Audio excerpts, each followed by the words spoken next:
come from a region and from a culture where the mainstream communication approach is very different. It's always a debate and a discussion, a fight over your thoughts just to preserve them, trying to convince the other with your thoughts, a winner and a loser. And then out of a sudden someone comes to me and tell me, no, another approach could be that you get to know the other. You want to know the other's logic rather than trying to convince them with your view or get convinced by their views. Open your sense of curiosity instead of fighting for a thought.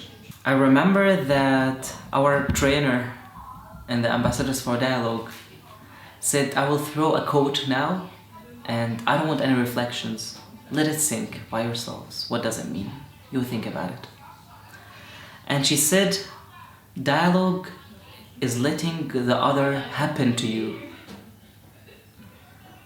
And I remember I spent that whole week with very little sleep at night, trying to get to know how the hell could someone happen to someone.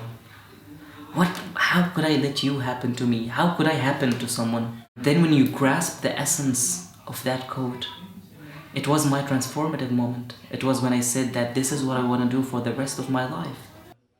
What about you move to Libya? We need your expertise in Libya office, where we can utilize them in order to provide technical support and mediate the constitution making process in Libya.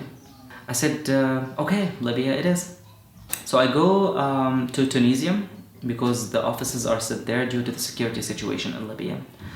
And it was overwhelming how divided the country and the society are after the revolution and the civil war.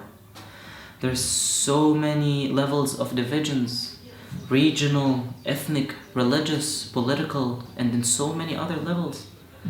And it was a big challenge.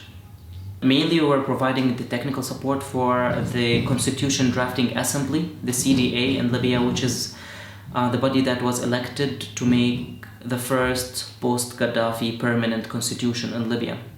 This is the major hope for the country to have their reconciliation finally and have a national level unified government and constitutionalized sets of rights for people that could preserve fundamental rights and freedoms and put an end to a very long and very ugly civil war that has been going for several years now. So there's a lot of divisive issues in the Libyan Constitution Drafting Assembly, including the most controversial issue may be the capital in Libya. Should it be in the west, in Tripoli, which has the very good infrastructure to host the capital? Should it be in the east, in Benghazi, which is supposed to be the historical capital of Libya? Or should it be in the south, in Sabha, that is the marginalized area where a capital could bring a lot of local development?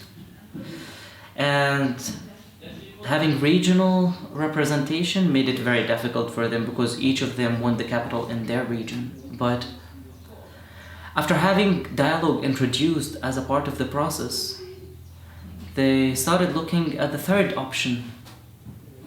So in the most recent draft in the Libyan constitution, they have 3 capitals.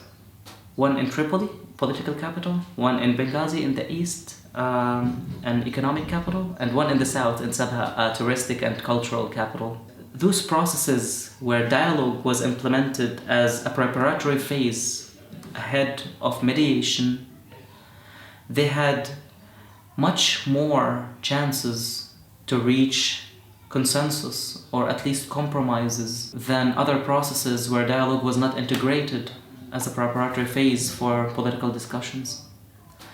And this is what my message as an ambassador for dialogue, as a part of this program, to get this to happen on a policy level where there is a policy that make it obligatory to include dialogue as an aspect of political mediation. It started with me, 19 years old, studying medicine in Helsingør, getting exposed to dialogue. And now it's on a policy level and a social level. touching a lot of people in the whole region. I feel very proud of that.